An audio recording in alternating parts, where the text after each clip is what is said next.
একটি সেট চলে আসলো যার ফ্রন্ট স্ক্রিন ব্রোকিং ছিল, S16E।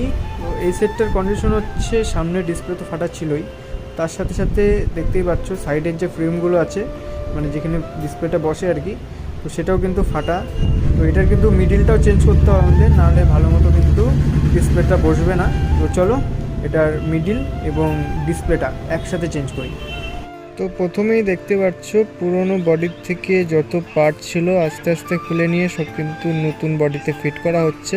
আর এই কাজটা খুবই সাবধান মতো করতে হবে আমাদের, কারণ নাহলে কিন্তু একটা ভুলের জন্য আমাদের অনেক বড় ক্ষতি হয়ে যেতে পারে।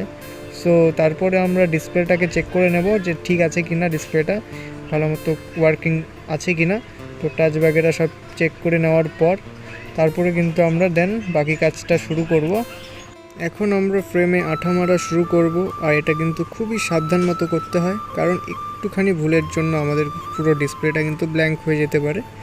দেন আমরা এখন আমাদের ডিসপ্লেটাকে নেব, ভালো মতো অ্যালাইন করব। অ্যালাইন করে বসিয়ে দেওয়ার পর আমরা আস্তে আস্তে চাপ দিয়ে ডিসপ্লেটাকে বসিয়ে দেবো। তারপরে আমরা প্যাকিং করা শুরু করব আমাদের ফোনটাকে। দেখতেই পাচ্ছ আমাদের মোবাইল কিন্তু প্যাক হয়ে গেছে। এখন আমরা ভালো মতো চারো সাইডে গার্ডার লাগিয়ে তারপরে আমাদের মোবাইলটা চালু করে দেখব যে সব কিছু ঠিকঠাক আছে কি নেই। তো দেখতেই পাচ্ছ ফোনটাকে আমরা ভালো মতো চালু করলাম, কোনো জায়গায় কিন্তু কোনো প্রবলেম আসেনি। সো একদম ওকেই আছে একদম।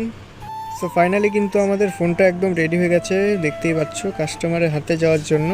তো তোমাদেরও যদি এরকম রিপেয়ারিং করানোর ইচ্ছা থাকে তো তোমাদেরও আসতে হবে শিলিগুড়ি চয়নপাড়া মেন রোড সবিতা ভবনের একদম পাশে।